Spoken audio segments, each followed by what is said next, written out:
নমস্কার বন্ধুরা, আমি ঋত্বিক আর আমাদের চ্যানেল ভবিষ্যৎ দৃষ্টিতে সকলকে স্বাগত জানাই। বন্ধুরা, দশম ভাবের অধিপতির বিভিন্ন ভাবে অবস্থান নিয়ে আমরা যে সিরিজটি শুরু করেছিলাম, আজকে তার শেষ পর্ব এবং আমরা কথা বলবো দশম ভাবের অধিপতি যখন 12তম বা দ্বাদশ ভাবে অবস্থান করেন তখন জাতক বা জাতিকা জীবনে কি ধরনের ফলাফল লাভ করে থাকেন।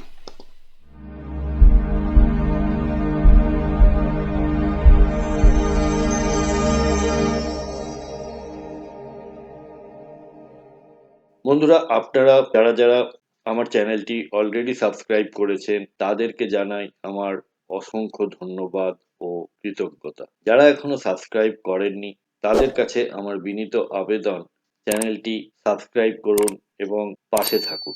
বন্ধুরা, দশম ভাব বলতে আমরা বুঝি কর্মভাব, অর্থাৎ আমাদের পেশা বা কেরিয়ার, আমাদের কর্মফল, আমাদের সোশ্যাল স্টেটাস, অর্থাৎ সমাজে আমাদের বা জাতক বা জাতিকাকে কি চোখে দেখে তার সামাজিক অবস্থানকে নির্দেশ করে, সাফল্য ও সম্মানকে নির্দেশ করে।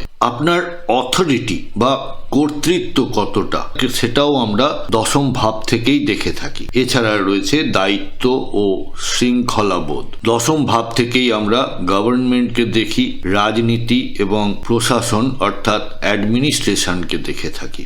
12তম ভাব বলতে আমরা মূলত বুঝি বিদেশ ও অভিবাসন, ব্যয় ও বিনিয়োগ, হাসপাতাল, জেল, আশ্রম, মঠ, অর্থাৎ কিনা যেখানে মানুষ একাকিত্ব বা একাকী থাকে, নীরবতা, ধ্যান, আধ্যাত্মিকতা, ক্ষতি, গোপন শত্রু, আর হলো বিহাইন্ড দ্য সিনস অ্যাক্টিভিটিস, অর্থাৎ প্রকাশ্যে জনসমক্ষে না এসে পেছন থেকে কাজ করে যাওয়া। তাহলে দশমপতি যখন 12তম ভাবে অবস্থান করেন তখন পেশা বিদেশ বা বিদেশি প্রতিষ্ঠানের সঙ্গে যুক্ত হয়।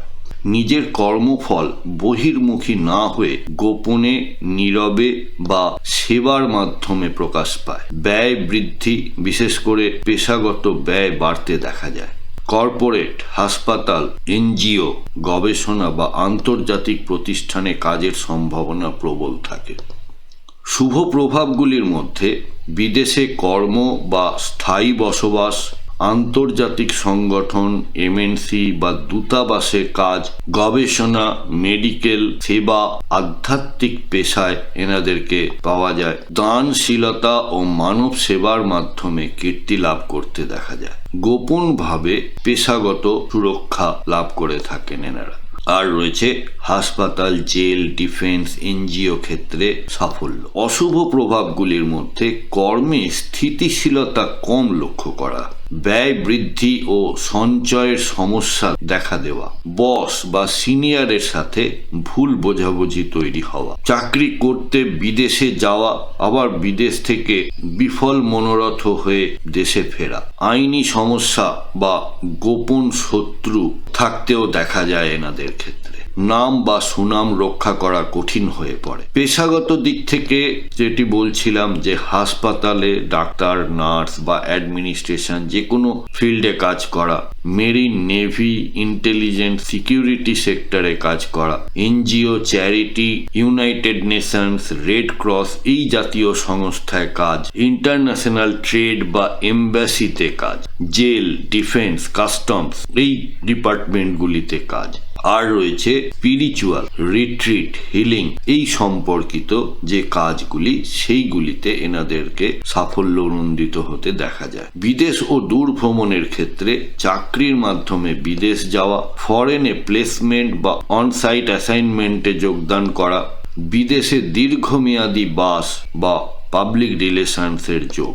নিজ দেশে কর্মে অতটা সাফল্য পেতে এনাদেরকে দেখা যায় না, যতটা কিনা এনারা যখন বিদেশে যান তখন অনেক সাফল্য পেয়ে থাকেন। শুভ অশুভ মধ্যে শুভ হলে বিদেশে উন্নতি লাভ করবেন, আধ্যাত্মিক কর্মফল লাভ করতে দেখা যায়, কর্মের মাধ্যমে দান ও সেবা, আন্তর্জাতিক সম্মান। আর অশুভ হলে অর্থাৎ কিনা 12th হাউস তো এমনিতেই আমরা খারাপ বলে ভেবে থাকি, আর তার সঙ্গে যদি 12th হাউস অ্যাফ্লিক্টেড থাকে অর্থাৎ অশুভ গ্রহের দৃষ্টি বা অশুভ গ্রহ অবস্থান করে সেক্ষেত্রে প্রচেষ্টা ব্যর্থ হতে দেখা যায়, বিদেশ থেকে ফিরে অস্থিরতার মধ্যে পড়তে দেখা যায়, পেশাগত ক্ষতি, গোপন মামলা বা হসপিটালাইজেশনের জন্য ব্যয় হতে দেখা যায়। প্রতিকার ও উপদেশ হিসেবে পিতৃকর্মে দান বা সেবা করুন, বিদেশের সুযোগ এলে তা হাসি মুখে গ্রহণ করুন, ব্যয়কে বিনিয়োগে রূপান্তর করতে শিখুন। আধ্যাত্মিক অনুশীলন মানসিক ভারসাম্য নিয়ে আসে, অর্থাৎ আপনি যদি ধ্যান, প্রাণায়াম, যোগা এগুলি করেন, মেডিটেশন করেন, তাহলে আপনার মানসিক ভারসাম্য বা সন্তুলন ঠিক থাকে। শেষ করার আগে আরেকবার, দশম অধিপতি 12তম ঘরে, কর্মের ফল বিদেশে, নীরবে, সেবায়, গবেষণায় বা আধ্যাত্মিক ক্ষেত্রে প্রকাশ পায়। এটি গোপন শক্তি, বিদেশ, ব্যয় এবং সেবামূলক কর্মের মাধ্যমে উন্নতি এনে দেয়। বন্ধুরা, আমাদের এই ডিসকাশনে কোনো পার্টিকুলার চার্ট ধরে বা গ্রহের অবস্থান ধরে কিন্তু কোনো কথা বলা হচ্ছে না। আপনার কোনো হাউসে যদি সমস্যায় থাকে বা জীবনে কোনো ধরনের সমস্যার সম্মুখীন হন, তাহলে আপনারা ভবিষ্য দৃষ্টির সাথে যোগাযোগ করতে পারেন এবং আমাদের কাছ থেকে আপনারা কনসালটেশন নিতে পারেন। আপনাদের ন্যাটাল চার্ট বা গ্রহগত অবস্থান জন্মকালীন, তার সাথে দশা, অন্তর্দশা এবং আগামী দিনের যে ট্রানজিট এবং তার প্রভাব, এই সব মিলিয়ে আপনারা একটি রেজাল্ট বা সলিউশন আমাদের থেকে পেতে পারেন। কন্ট্যাক্ট নাম্বার এবং ওয়েবসাইট এবং চেম্বারের অ্যাড্রেস সবই দেওয়া হলো, আপনারা সময় মতো যোগাযোগ করতে পারেন। বন্ধুরা, আপনাদের কারোর দশমপতি দ্বাদশভাবে অবস্থান করছেন, আপনারা জীবনে কি ধরনের ফলাফল পেয়েছেন যদি আমাকে কমেন্ট বক্সের মাধ্যমে লিখে জানান। বন্ধুরা, যদি ভিডিওটা আপনাদের ভালো লেগে থাকে তাহলে অবশ্যই লাইক, কমেন্ট, শেয়ার করবেন। সাবস্ক্রাইব না করে থাকলে আবারও আবেদন করছি, সাবস্ক্রাইব করুন। সাথে থাকার জন্য অনেক ধন্যবাদ।